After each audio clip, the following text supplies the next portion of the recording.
40 years of Standard Bank championing the arts, 50 years of the National Arts Festival, approximately 180 Standard Bank Young Artist Award winners, and it is 10 days of amazing. And welcome to the Blue Couch. Standard Bank giving us a platform to have conversations that matter, conversations linking to the lineage and to the legacy of Standard Bank being the championing partner of not just the artist, but the arts. And I am not alone, Andililo Ilolo. I am here with pioneering voices within the visual arts category, and starting with the Standard Bank Young Artist Award recipient for the year 2023 within the visual arts category, we have Dr. Stephane Conradie. Thank you so much for being with us, and congratulations on this incredible honor. Thank you for having me. Sure. And the work of Dr. Conradie is really embedded in bricolage assemblages, and what we think is a basic china, a cup, a saucer. Dr. Conradie says our history is embedded there. Our identities are embedded there. Home, political belonging, social belonging is embedded there, and we'll get an opportunity to hear about her work. And next to her we have Dr. Sami Mdluli, archiving the voices of those who would otherwise be forgotten. She's the manager of the Standard Bank Arts Gallery, and she is a writer, she is a historian, and she is herself an artist within the space. Thank you so much for joining us. And we have Rafaela Linders, who is herself presenting work at the National Arts Festival, mattering 50 years of history, where she, in collaboration with Robin Peros and Viwe Madinda, offer us a chronological experience of what it means to be in South Africa, centering Ikhala, highlighting healing, highlighting bitterness, and all that we understand to be South Africa's history. Thank you so much for being here. Awesome. We'll start with you, Dr. Conradie. What are you presenting at the Standard Bank National Arts Festival this year, and what do viewers have in store for them? Thank you. I'm presenting a new body of work that centers around the concept of the Blinkuur. And the Blinkuur is a concept that I've been thinking about as a transitional moment where our elders are preparing for the moment of their inevitable passing. And in this moment, they think about aspects of bundling, making sure that they have their values, customs in the certain kinds of bundles that can be easily transferred to the next generation. But I pose the question in this exhibition that do the next generation, or will the next generation actually accept these bundles that their elders have prepared for them, whether that be material or immaterial. And so through this exhibition, I myself have created bundles in the form of bricolage, and they become signposts for the next generation to look at, to reflect, and to think about whether they accept, especially for groups of people who have gone through histories of displacement and historical migration.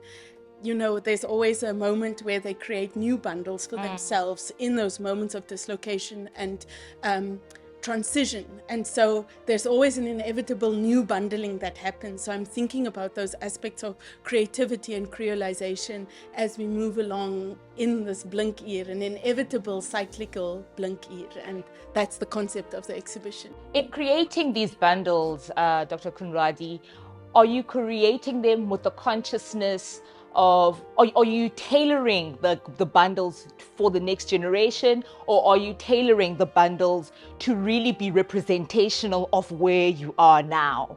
That's such an interesting question. I think that it will always inevitably be probably from the personal perspective, because I feel like I can't speak for other people that are too far out of the periphery of my own understanding. I think that those people then must have opportunities to speak for themselves. So I'm speaking about people that I consider to be Creole, people who have histories of entanglement, as we all do, but specifically people who have undergone certain kinds of enforced migrations to South Africa and have interacted with local populations, populations that they maybe did not ask to interact with. So I'm speaking in this exhibition from a personal perspective. So these are tailored bundles. And it is because I'm reflecting on the moment where I think my parents are doing exactly that. They're starting to bundle. And so it's from a very personal point, this exhibition, but I think that it's very relatable to a wider audience. I think we can all relate to those aspects of the inevitable passing and what that means to have elders passing on knowledge to the next generation. And speaking about voices that are in the periphery, Dr. Mdluli, I have to speak to you about the idea of looking at the past when we are commemorating a landmark moment, a landmark year. And in this case, it's 40 years of Standard Bank supporting the arts. It's 50 years of the National Arts Festival. But what we find with your style of curation, Dr. Mdluli, is that you're not only reflecting on the past, but you are simultaneously excavating. Because to assume that we're reflecting is to say that we're reflecting on what is already visible. And you're saying, wait, there are voices, the subaltern is still there, unseen, unheard, unengaged. What kind of skills do you find are required to both reflect whilst excavating voices that need to take up space today? I think a big part of that has to do with curiosity. Excavating has to do with, you have to have the curiosity to want to find out things that are interesting, but also curiosity to know that what you will find might not be what you had expected. It also might not be what is desirable in terms of, outcome.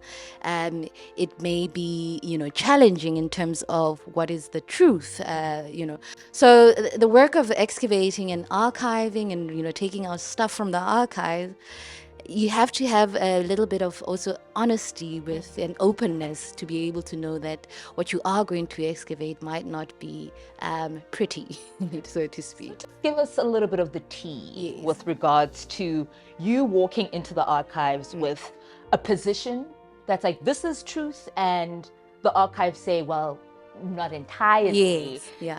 Just give us a snapshot of a moment where your truth was challenged by the archive. Oh, wow. I think there's lots of moments like that, particularly with artists and our understanding of artists. One example I would say is Dumile Feni, a character like Dumile Feni.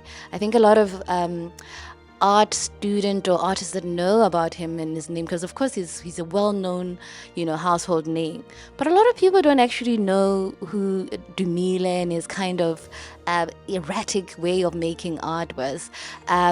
He was homeless for most of his life, living in exile in London and the US. And it meant that wherever he was drawing. So he left little traces of himself everywhere. And this is all kind of coming up as people are kind of seeing more of Dumile's work. That, somebody will come and say, he stayed with me for a week and he was drawing all the time. I have the stash of drawings that he did while he was with me, So it's still, there's lots of that as well. And having to find the bits and pieces to connect and then get a full picture of who the artist and the man was. Yeah. Rafaela.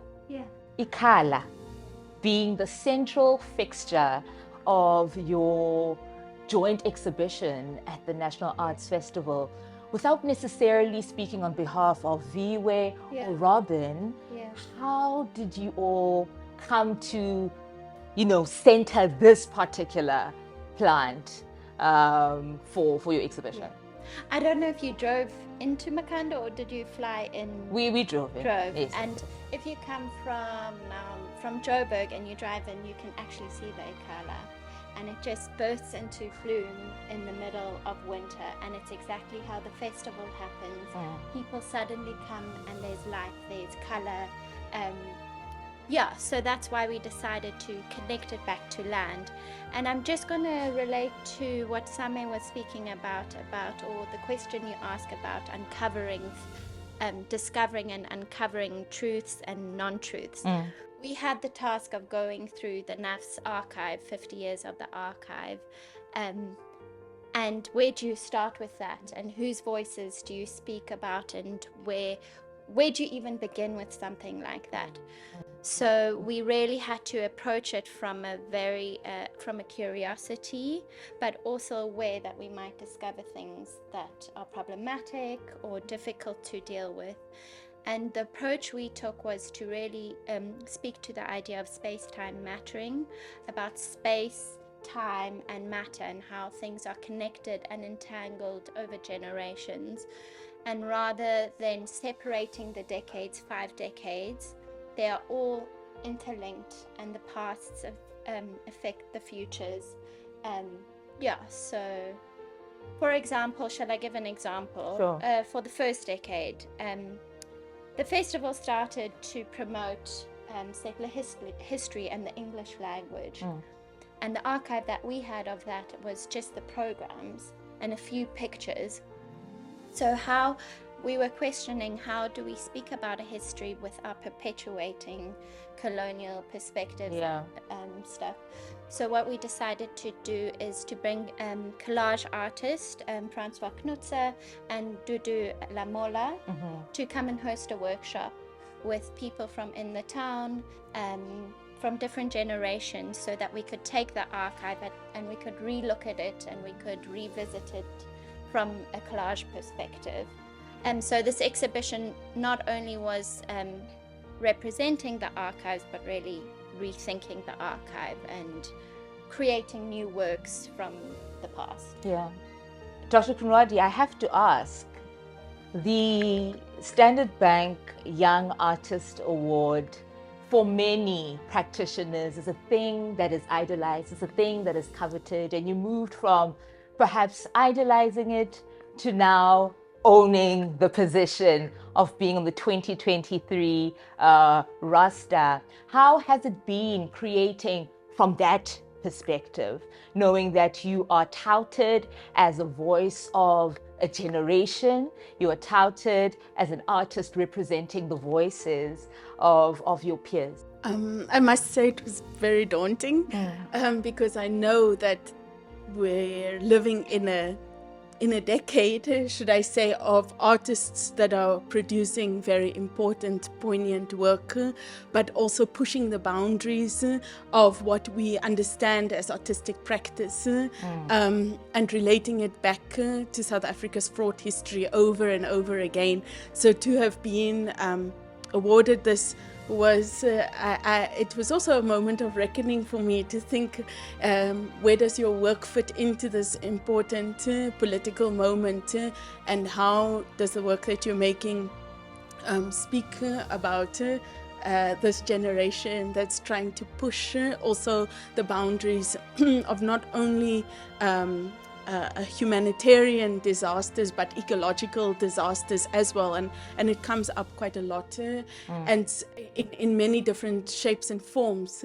So it was really daunting to think that what is the responsibility of this award, and how do we speak about it from yes, a personal, political, but also speaking back to the artists that have won it before, and then the next generation of artists that covered it. So it wasn't on my radar at all. So I'm really honored to have been awarded it, but I'm also equally aware of the responsibility that it carries. And so, yeah, hopefully the exhibition does the award justice.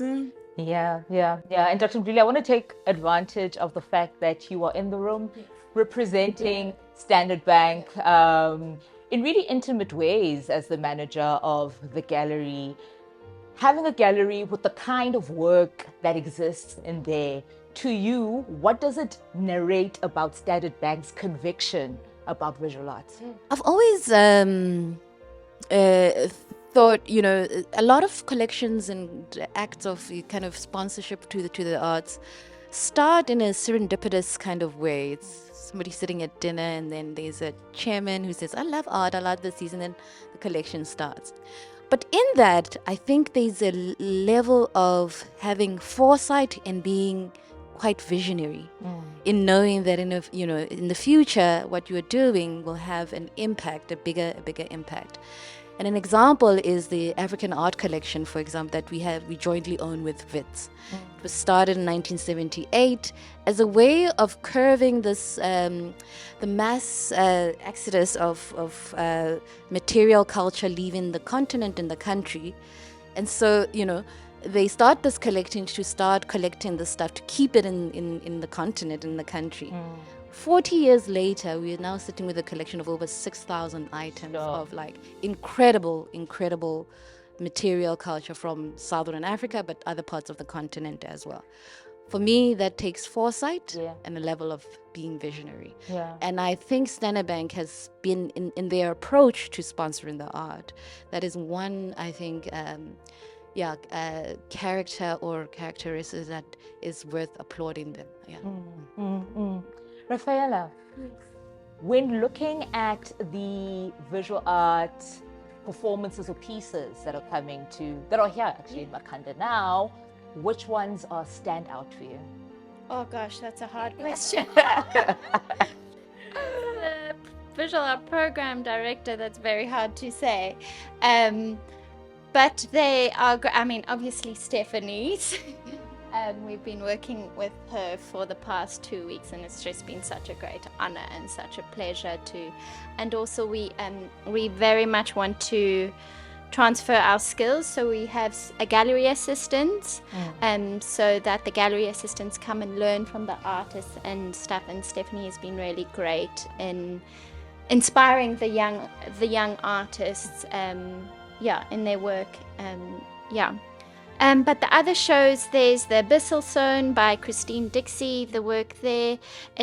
I don't think she's done an installation exhibition before, and she saying it was such a different experience for her to put a whole installation piece together. She was there for 2 weeks, every day, 12 hours a day. Sure. So you should come and look at her piece. Also very interesting work is Landlines. That's a cross-gallery exhibition with here in the Atherstone Room and in Kwabecha at the Bird Gallery there. That's exploring the Eastern Cape's colonial history and both metaphysical and physical connections between place and space and people. I'm going black. Oh, wow. There's the whole Constitutional Court Art Trust exhibition. Yes. That's in the whole monument. So it's in the alcoves, and Albie Sachs is coming to do 2 walkabouts. So we're very privileged to have that. We don't know how long he's going to be on our planet Earth. So I think it's going to be a very precious experience. And then there's the Rhodes Fine Art Department employees exhibition. So that's also for the past 40 years, I think, is on show there. But it's a really exciting. Oh, I'm not going to forget Talking Loud. I'm going to forget a few. Sorry, I'm not going to mention all of them. But Talking Loud is a show that is done by Callan Gracia and Shalom Mushwana, and they don't want to be called curators, but rather artists curating a show. So that's really exciting to have artists in a gallery space curating a show. Artists don't often have that position. That's a great show at the Grahamstown Gallery. Yeah. And all of you have had experience, or still continue having experience, lecturing in some shape or form. And for me, that is representational of an intergenerational connectedness and knowledge production and, all of that. What are you hearing from younger generations? What are they saying? How are they interacting with your voice in the spaces that you occupy? And that question is for any lecturer that wants to take this question on. My experience would be, I think young people want authenticity. They can immediately, read you if you're not being authentic, and whether or not you're making them, But I think when authenticity is very key to them, and even in the way they engage with social media right now as well. It's about content-wise, who's authentic and makes me feel, real, something real. Yeah. Yeah, something that I've been seeing over the past few years is that in students want to be reinvigorated in the classroom environment. So I think it has to do with that authenticity. But many of them really are struggling with mental health issues. And so when you come into the classroom, you need to kind of, and it's something that I constantly go back to, what Bell Hooks talks about, joy and excitement in the classroom. And it's something about giving your own passion. So even when I was creating this work, I was thinking about knowledge transfer built into it. So I was experimenting with a lot of techniques that I wanted to learn, but I knew that inevitably it would be part of a next sort of transfer into, like, if I'm passionate about the work that I'm making, it will be transferred into the classroom environment again. And so I think students want to be, and they know when there's no joy and passion in the classroom environment. So it's about that joy and passion, that's an excitement that's brought back into the environment, because the world that they're operating in seems to be doom and gloom, but there are these moments of light that I think can be brought in the educational sector. And so that's what I've seen. I need to think of that. I think, I think what Stephanie's saying about mental health is also something that I have noticed, and the role of the lecturer is also changing a little bit. Sure. We're having to hold a lot more space, and the arts is a great space for students to work through that. And I think it's the one, or I'm generalizing, but a discipline for students of the new generation where they feel that they can process things and they are able to create work that speaks to that, and it can be a very therapeutic discipline. So I've experienced how students have been able to process through the practice of making. Yeah. Visual arts for many is a space that is highly intimidating because of its own, I suppose, colonial underpinnings. Who belongs here? Who doesn't belong here? And from the works that you all have produced, the works that you guys have preserved and excavated, what would you say to audiences who are just like, visual arts, not my cup of tea. I don't have the language for it. I don't have the verbiage for it. Yeah. What do you say to that audience member coming to the National Arts Festival? We'll start with you, Dr. Mjuli. So this idea of visual arts being intimidating, I find it bizarre as well, because people have homes. If you have a home and in your walls you've put up something, or even if it's just a little side table with an ornament, and that's already telling you have an appreciation for beautiful things and wanting to look at them. The intimidation part, I think, came with, I'm not sure, is it the gallery space or academia, but a general kind of art being for everyone and being around you all the time. That awareness, I don't think a lot of people generally kind of are made aware of that you don't have to be intimidated, because you've even those You magazine, they used to have those posters in the middle. Yeah. You put them on your wall, like what? So all of that is about making your space look so we and we all have it in us. I'm just thinking of something that I was aware of also, is that we have mothers and fathers who teach us things like creative things in our home environments. And so I think that actually it's built into a cultural environment. So if we think about language is a very creative actually endeavor where we are actually making in situ. And so I think that it's if that is understood about the way that our cultures operate. I'm thinking about also here in the Eastern Cape, I'm reminded of these beautiful clay pots that are actually part of the cultural environment. I remember just seeing it in the museum again and thinking about many students that think about it as excavating. I'm thinking of Pila, who's busy doing a master's, who was on the curatorial team, who was telling me about excavating the clay in the Eastern Cape and then making pots from those, or making her body of work.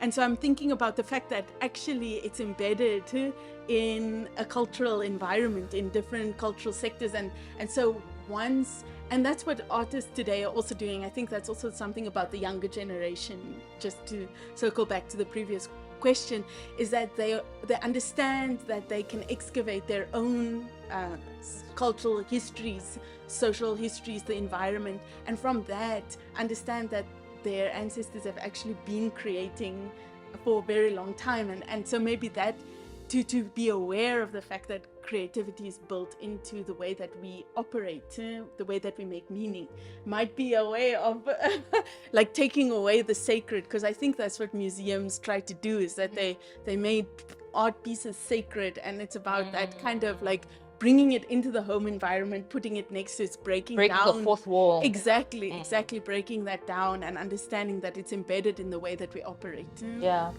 Rafaela. I suppose I'll speak from a program perspective on NAF. We have a street art mural happening by Mookie. Mookline is his name.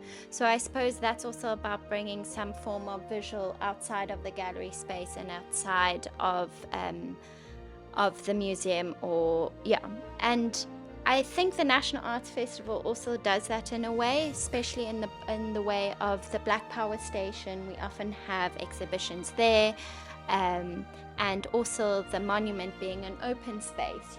You don't pay to go in to see exhibitions. So in some ways it's quite accessible compared to going to see a show or something. You can go and look at art for free, in a sense. That's my 2 cents. So Standard Bank has an ethos of growth. Growth is embedded in everything that they pursue. And in closing, I would like to know from your view, on a personal level, how the tenet of growth shows itself in the kinds of people who you've seen walk into the gallery, people that you've seen interact with the work. How has spaces such as the National Arts Festival, such as the Standard Bank Arts Gallery, preserved the essence of a growing audience within the visual art space? I suppose growth could also be inspiration and movement forward. And I had an example last night when we were setting up lighting for Talking Loud exhibition. It was very late at night, and a technician came, and he has been busy at stores working the whole time, and he walked into the space and he was like, "Oh, this is why we do it." Sure. He was so moved by the photograph, just one photograph. Sure. So I think that there is that moment where you step back and it's like, okay, this is why we do it. Yeah, Dr. Mjili?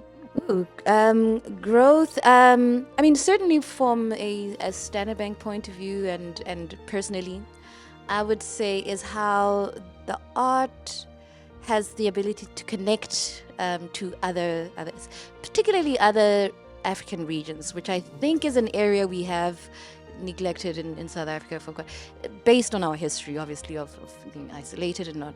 But I think we need to put a little bit more effort in that to connect, to make the connections a little bit more, and in that way, pursue growth, as a continent. Sure.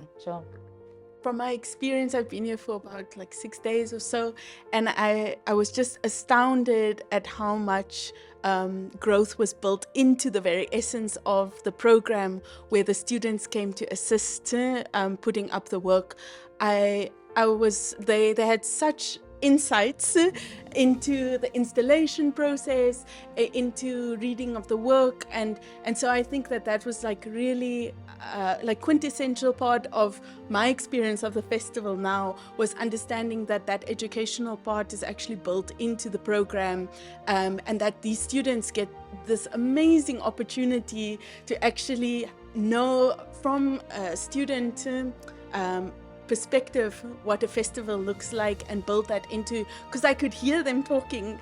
They were like, when I put up my 4th year exhibition, I'm going to choose this space because this is what it has to offer. And they only know that because they have been able to assist with these exhibitions. I mean, they walk away from their degree with something that some students only like would actually pay for to do another degree in this kind of thing. So I was completely blown away by the students, the opportunity they have, but their inputs and insights. Some of them have been doing it for 3 years now. So like one of them, Steve, he was like the lighting expert. And so you could call him whenever you needed anything to do with lighting. And others were really so insightful about asking questions about why titles are given in a specific kind of way. How do you go about naming an artwork? And I think that was just really I was blown away by that part of the festival, and I'm thankful for that. So that was growth for me in this experience, and that's something that Standard Bank and the festival then embeds into this festival. Thank you so very much for your time, and a greater appreciation to how you take the personal, make it public in ways that are honoring of us all. And congratulations again, Dr. Conradie, and thank you so very much for spending time with us all on this here blue couch. Lovely stuff. Enkosini bethulani ngexesha lenu. Please do stay in touch and engage with us on all social media platforms. It is Standard Bank Arts, and I am Matawo, and thank you so much for spending time with us on the Blue Couch. See you later.